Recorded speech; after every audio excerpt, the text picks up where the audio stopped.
Permettez, Loulou a faim. Ah. Et donc ce soir, nous vous proposons des nouvelles panades pour bébé, effectivement, parce qu'on est habitué aux panades, soit qu'on fait à la maison, soit aux panades qu'on peut acheter toutes faites. Et nous avons trouvé une société qui s'appelle Ready to Grow et qui lance sur le marché des panades. J'ai la carotte chou-fleur en main. Qui nous rejoint ce soir? Caroline Desbéaux, qui est une des fondatrices, et son petit loulou. Pour le coup, c'est un vrai loulou. Donc Thibaut, vous êtes l'aîné, vous êtes oublié. Je peux tester le babysitting ou ça va être compliqué? Ah, génial. Oh là là, c'est pas un jouet, c'est un vrai bébé. Quel âge il a? Il a un peu plus d'1 mois. Et son prénom? Valentin. C'est Valentin. Alors j'espère qu'il va être sage pendant que maman raconte. Alors vous vous êtes lancé, mais c'était pratiquement au début de votre grossesse, dans la fabrication de panades. Vous les fabriquez pas vous-même, vous les faites fabriquer dans un atelier. Oui. Qu'est-ce qu'elles ont de différent? Parce que sur le marché, il y a tout. Du chimique, pas du chimique, d'artificiel, pas d'artificiel. Ouais. Celles-là, qu'est-ce qu'elles ont de naturel ou pas? Alors, sur le marché, il y a beaucoup de chimiques. Celles-ci, elles sont fraîches. Donc, elles se conservent au frigo. Et elles sont faites avec uniquement des ingrédients 100% naturels, 100% bio. C'est pas du tout une conserve, donc? Non, non, c'est pas du tout une conserve. Donc, ça se conserve avec combien de jours de Alors, on est entre 20 et 30 jours. D'accord. Et donc, c'est très différent de ce qui existe actuellement dans le commerce et qui n'est pas dans le frigo et qui conserve parfois jusqu'à 2 ans. Alors, vous les vendez pour l'instant en région bruxelloise, en magasin, dans le Brabant Wallon. Vous commencez le Namurois. Carlo, je vais vous faire goûter carottes et betteraves. Je ne sais pas si vous avez un palais affiné pour la panade. Mais en général, évidemment, comme c'est pour les bébés, c'est pas salé du Fanny, tout. Il y a pas de sel, il y a zéro sel. Est-ce que vous souhaitez, Fanny, pomme et poire avec une pointe de cannelle? Ah oui, voilà. Oui, on a affaire à des vrais pros ici. Donc, attention, vous lancez ce business-là, combien de recettes vous avez? Parce que là, j'ai 4 pots. Voilà. Combien de recettes vous avez? Donc pour l'instant, on en a 6 parce que c'est local et de saison. Donc en hiver, il y a 2 panades qui vont switcher vers les panades d'hiver. Aïe, aïe, aïe. Puis... Attendez, j'ai foiré, j'ai foiré. Non. Il a l'air tout à fait à l'aise. Il voit sa maman, il voit sa maman. Et puis... Donc c'est votre rotation. 4 voilà. pots en même temps et 2 qui... Et 2 qui switchent alors. Il y en a 2 qui restent toute l'année, donc la pomme poire avec une pointe de cannelle et la carotte betterave.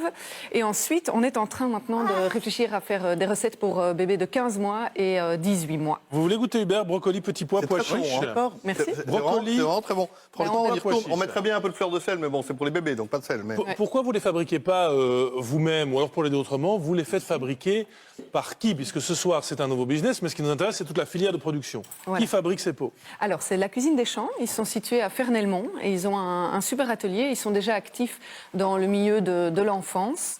Et on a vraiment voulu sous-traiter pour nous pouvoir se concentrer sur tout le reste. Les légumes sont bio, c'est du belge, où ils sont. Mais alors votre rapport c'est quoi? Donc vous êtes avec une partenaire, votre rapport c'est quoi? C'est la fabrication des recettes? La fabrication des recettes, donc la provenance des légumes et le fait que ce ne soit pas stérilisé. C'est-à-dire qu'on va conserver un maximum les vitamines, les minéraux. C'est une première, ça? Des petits pots non stérilisés? Oui, oui, tout à fait. Tous les autres, si on veut avoir une durée de conservation de 2 ans, on est obligé de stériliser. Personne ne le faisait avant vous?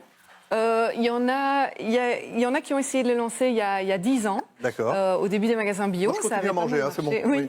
Temps de conservation de votre petit pot? Alors on est entre 20 et 30 jours. 20 et 30 jours. Voilà. Mais une fois ouvert, je vous écoute. 24 heures. 24. Je vous écoute, mais derrière, je suis perturbé parce qu'il y a Fanny qui est en train de faire vraiment le boulot. Elle est en train de faire elle fait une OPA. Elle va repartir avec. Il adore. Et j'ai goûté pomme cannelle, c'est très bon. Oui.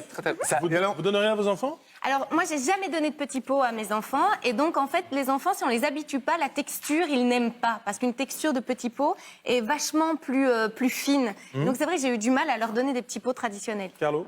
Alors, c'est intéressant parce qu'en plus, pour les nutritionnistes recommandent pour les enfants de mettre toujours une matière grasse. Et ici, on voit par exemple dans celui-ci 3% d'huile d'olive. Oui. Alors, est-ce qu'il y a d'autres matières grasses dans d'autres petits pots? C'est toujours de l'huile d'olive. On aimerait bien travailler avec l'huile de colza parce qu'il y a des bons oméga 3 et il y a le bon rapport oméga 3, oméga 6 qui sont les bons gras. Parce que dans les crèches, par exemple, dans les crèches où on leur donne bio, un jour c'est huile d'olive, un jour c'est colza. Tout à fait. Maintenant, je trouve que le goût est vraiment...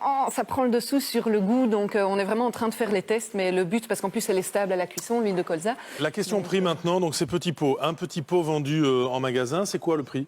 Alors, on est entre 3,50 3,90. Vous vous situez par rapport à ce qui est sur le marché? Alors, on est clairement plus cher, c'est pas du tout la même chose, c'est beaucoup plus qualitatif. Et on est à 230 grammes, là où les petits pots en rayon ambiant sont plus aux alentours des 180, 190. Mais ça correspond à une... Alors là, franchement, moi j'ai oublié, les miennes sont grandes. Ça correspond à une portion...